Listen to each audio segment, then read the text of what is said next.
समोरच्या माणसाच्या आयुष्यात तुमच्या या मथळ्यांमुळे एक वादळ येऊ शकतं, त्यांच्या करिअरवर परिणाम होऊ शकतो, त्यांची प्रतिमा डागाळली जाऊ शकते, त्यांचं करिअर बर्बाद होऊ शकतं, ते डिप्रेस होऊ शकतात, ते आत्महत्या करू शकतात. तुम्हाला काळजी वाटत नाही या गोष्टीची?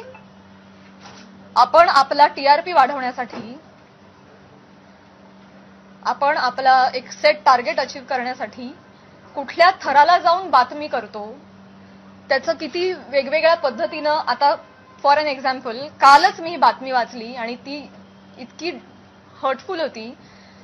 बीड मधील हत्या प्रकरणात आता प्राजक्ता माळींचंही नाव जोडलं जातंय. काय संबंध, काय दोन गोष्टींचा?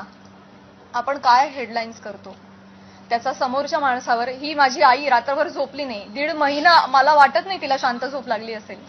एक कमेंट नाही जी यांनी वाचली नाही. हा माझा भाऊ, यांनी सोशल मीडिया बंद करून टाकला, सगळे अकाउंट्स डिलीट केले.